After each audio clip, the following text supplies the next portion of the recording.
absolutely love making a good risotto. And I'm gonna be making a few different types of risotto throughout this winter for you, but today we're gonna be making a butternut squash risotto. So good. You could also use pumpkin, just depends on what you prefer. So they're interchangeable, so you get to choose. So let's get started with our butternut squash risotto. For the first step, you're gonna start by peeling your butternut squash, and I was actually able to use a vegetable peeler to do so. Then you're going to clean out the interior, and then we will chop.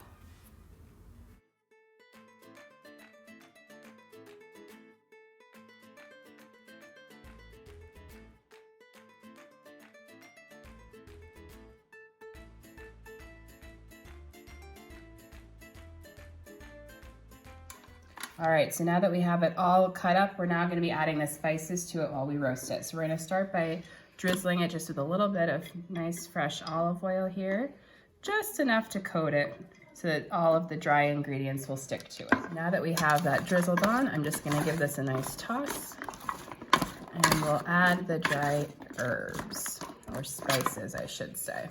So we're gonna be adding today a little bit of allspice. And this is really going to be flavorful and flavor our risotto today. Really infuse that. We'll add the allspice in there. All right, so now we're going to add a little bit of cinnamon.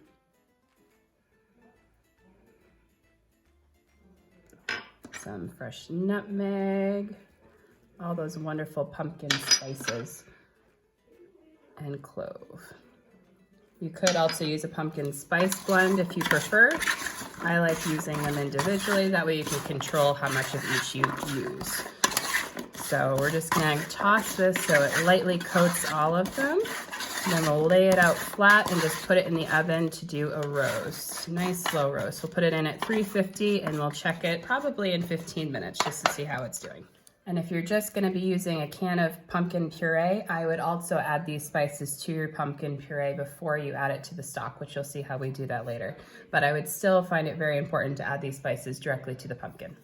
All right, so I just took this out of the oven. It's been about 10 minutes. I just wanted to give it a nice stir here. I really wish I have invented smell-o-vision because it smells so good between the clove, and the allspice and the cinnamon. Just smells so good, and that little bit of nutmeg in there. All right, so as you can see, we're definitely not there yet, but I just wanted to show you the progress and also give them a nice stir so they cook evenly here. All right, let's put it back in the oven.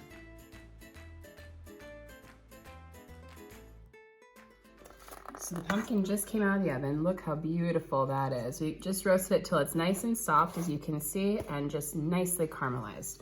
So we're gonna put that in a bowl here. And the reason we're doing this is because we're going to be adding a little bit of the vegetable stock, and we're gonna be using the immersion blender and creating a nice hearty stock with the risotto. So I'm just gonna add a little bit of the stock here. And then we will just start blending it.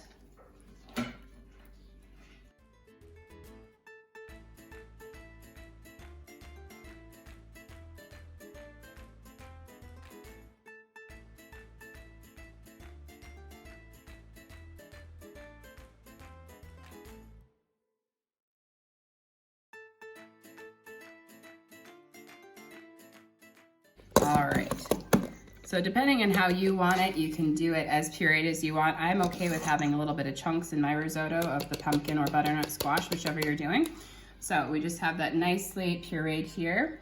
And now what we're gonna be doing is adding it directly to the stock that we have here.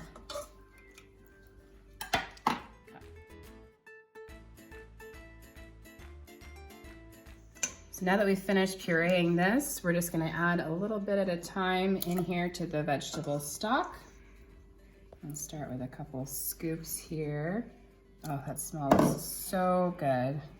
And you still want it thin enough because you want this to act like the broth. So you don't want it too thick, but we can still add a little bit more here. I think we'll end up being able to use all of this. Let's just see. Yeah, because it really breaks down once it's in there. Okay, perfect. So we're just gonna add this in here, trying not to splash us. We'll add all of this and just combine. All right, so you can see this is after we add the pumpkin, so it's still the consistency of broth. It's absolutely perfect. This is the consistency you want for your risotto. All right, so now we're gonna just put this back on the stove at a nice low or a simmer, just to keep it warm for while we add it to the risotto. So now we're gonna start our pumpkin or butternut squash risotto. So we're gonna add 2 tablespoons of butter here. At the same time, we'll be adding a little bit of our fresh extra virgin olive oil. About the same amount? About the same amount. Just enough to coat the pan here. We can add a little bit more in a little bit, but this is just gonna be for sauteing the onions and the garlic. So once that starts melting a little bit, I'm going to grab the garlic. This is 1 clove of garlic, finely diced. And again, we want it just finely diced just because this is going to be in the risotto, so you want it to be nice and small. Okay, so now we're gonna add again 1 medium onion, Vidalia onion, to this. And we have this on a medium heat as well, just so you know. So I'm just gonna stir this in, and then we're gonna let this cook. I just want the onions and the garlic to get translucent, and then we will move on to our next step. So I'm just gonna finish stirring this, and we're gonna let it meld.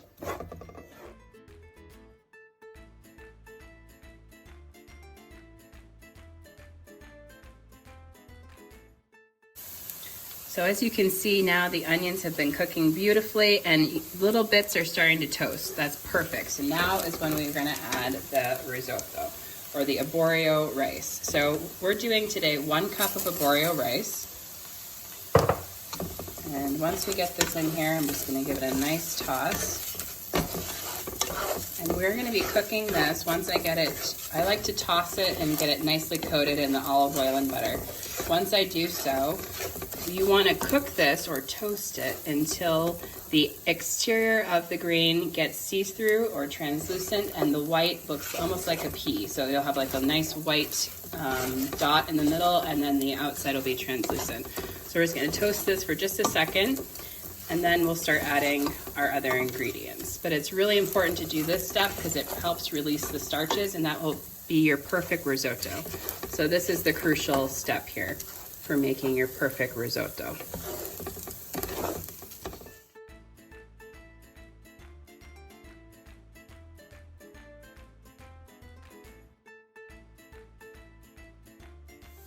So now it's starting to get a little translucent on the edges here. So now what I'm gonna do is I'm gonna add a little bit of the white wine, not all of it right now, but just a little bit. You hear that sizzle? It's just deglazing the pan. My finger's over it, so it's really not much coming out right now, guys. Okay. So I'm just gonna let that, just need a little bit of liquid in here, plus it's gonna infuse the arborio rice. Okay. Plus this is also a good test, because you'll know the starches are good when it leaves a nice little mark and you have the nice starch residue in there. But we're gonna let this cook for just a little bit more because you can see like this guy, he's starting to get a little translucent on the edges. That's perfect, that's exactly what you want. So just in 1 more minute, but while that's going, I'm gonna add a couple more ingredients just to infuse it now. I'm gonna add 1 packet of saffron into here. Little secret ingredient there. And some fresh thyme from the garden.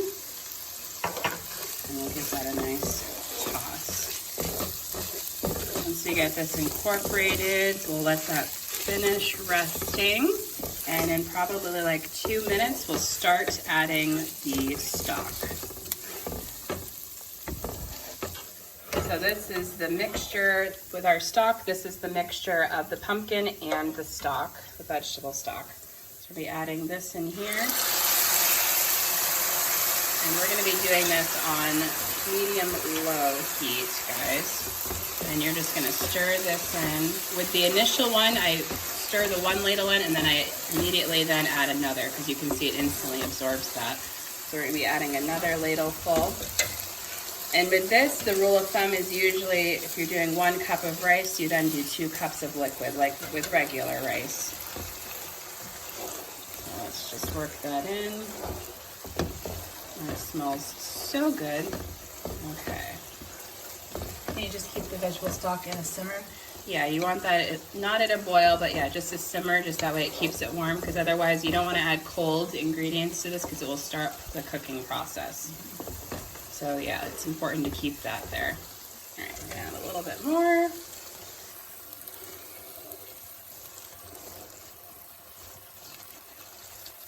Just a little bit at a time. And I'll show you as we get going how you can tell that you cooked the rice properly, because if when you pull your spoon through here, you'll see how the starches just separate. So I'll show you that progress as we get cooking. But for now, we're just gonna let this meld and start absorbing. Cooking along beautifully. So again, you can see how when you pull this back, it stays separated. You can see that, and that's perfect. That means it's cooking beautifully and that the starches have released. That's exactly what we want. Okay, so we're gonna add a little bit more stock right now. And some people, you know, shy away from making risotto because they think it's really labor intensive. It's really not. It's just a matter of stirring occasionally, which you really don't mind doing as long as you have a nice good glass of wine in your hand. It's a-okay. All right, so we're just gonna continue to stir this in. You see how even though I just added the fresh broth, see how it's still staying separated? That's perfect. That's what we want. Releasing those starches, because that'll help so it's not too soupy at the end. Some people like their risotto more loose, some like it firm. I like it in between. So you're gonna cook it till the consistency that you like it personally. So we'll let this keep going. It smells so good, and you have that beautiful color from both the saffron and from the pumpkin or the butternut squash, whichever you choose to use. Look at that, it's so beautiful. All right, so we'll let that finish cooking. So another thing with risotto, I know like we had talked about, you slowly add the liquid in, but you don't want to wait until it's completely all evaporated. That's not what you want to do. So right now, see how it already has absorbed and it's still letting you split, but you can still see that there's still some liquid in here. That's perfect. So now is when we're going to add some more of the broth. You don't want it to get dried out, because then your risotto will be a paste when it's done.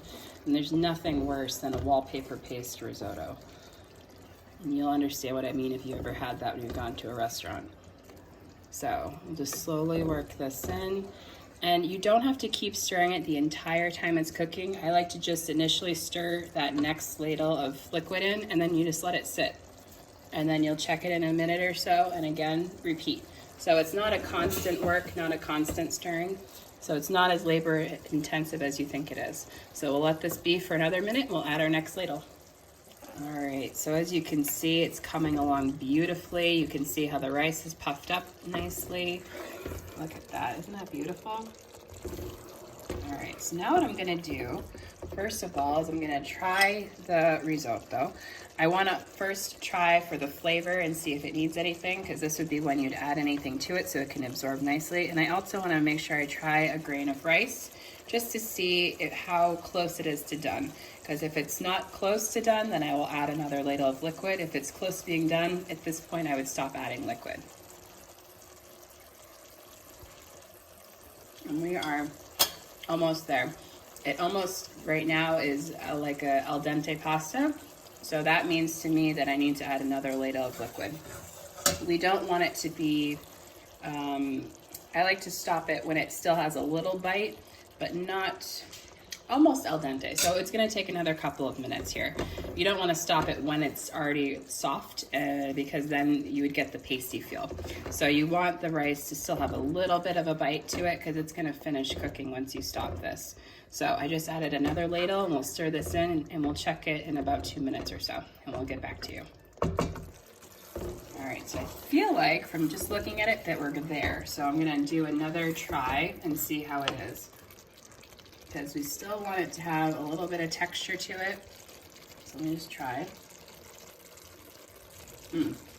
Perfect. Okay, so we're not gonna add any more liquid. Right now, the texture of it, because before, like I said, it was a hard al dente where it was actually still sticking in your teeth. This I would call a chewy al dente. So the kernels still have a little chew to them, which is exactly what you want. So that means at this point, we're not gonna add any more liquid. And what we're gonna do is we're going to add some cheese, and we're gonna fold that in and get this perfect. So no more liquid at this point. All right, let me grab the cheese. We're gonna add some cheese now. You can add as much or as little as you want. We love cheese. So I'm gonna add a good amount. Right now I did about an inch segment in here. Which grades up to about a third of a cup. Yeah, exactly. So I'm just gonna fold that in. You'll see how that just melds in. And honestly, even just adding the cheese, it kind of takes away some of the liquid. And I have at this point shut the burner off, okay? So we're just gonna fold that in. Perfect. And once you stop adding the liquid, you don't wanna work it too much because then it will start getting pasty. So don't keep stirring it too much. I'm just gonna, after I fold this in, I'm gonna then let it set. And usually at this point, if you're making it for dinner or for company, I like to do it right before you're about to serve it because you don't want to let it sit. Okay, so we're just gonna let this fold in. And then we're gonna finish the topping ingredients and get this ready to eat. Okay.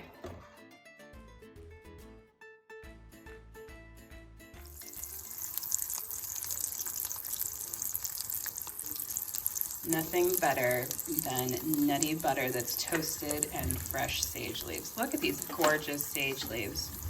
My word. And we got this huge packet of sage leaves at the store for 99 cents. They're hard to swallow, huh? But they are just so great. So what we're doing is we're just slightly toasting these, or really we're going to be toasting them. And this is going to go on top of the risotto. So good. See that sizzle? Yum. But I will show you a picture of the sage leaves we got, and it's amazing. Yep, 99 cents.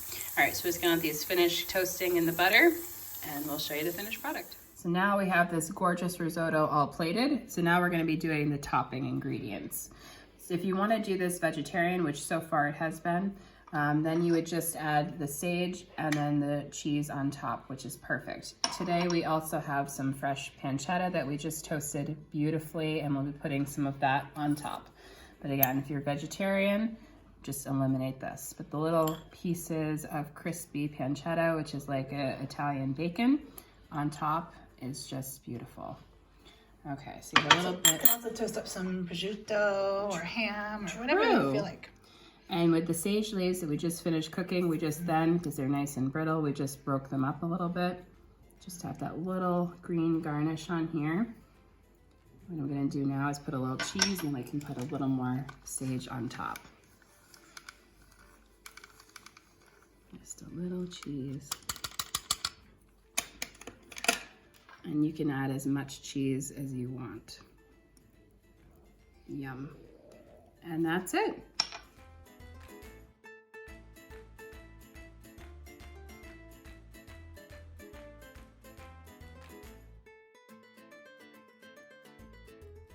So we just finished the risotto, and it looks and smells so good. I can't wait to try it. Unfortunately, I have my fork here. So let's try this and see if we can get a little bit of everything in that one bite. Oh man, yum.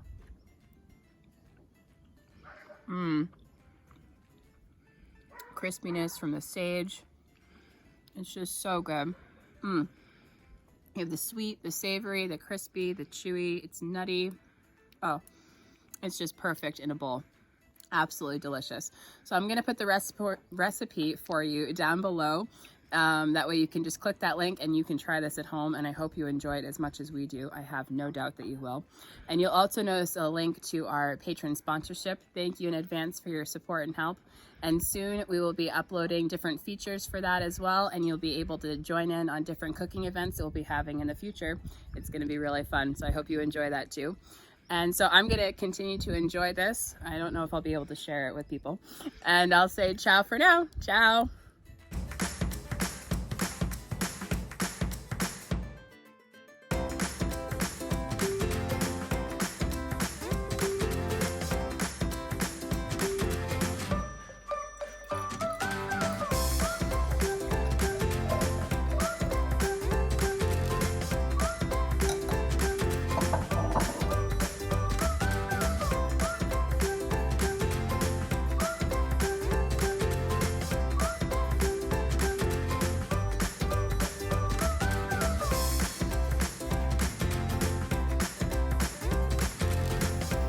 What do you think, Dad?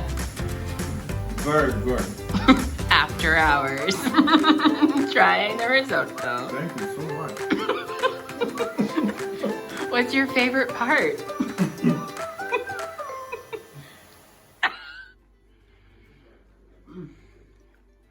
It's just so good. Oh, Brad, I wish you could try this one. I know you like my lemon one, but this one is just outstanding. So good, especially with a little wine. Yum. Oh, they pair so beautifully. Okay, you guys have got to try this recipe. I'm really sorry I'm not there to make it for you. So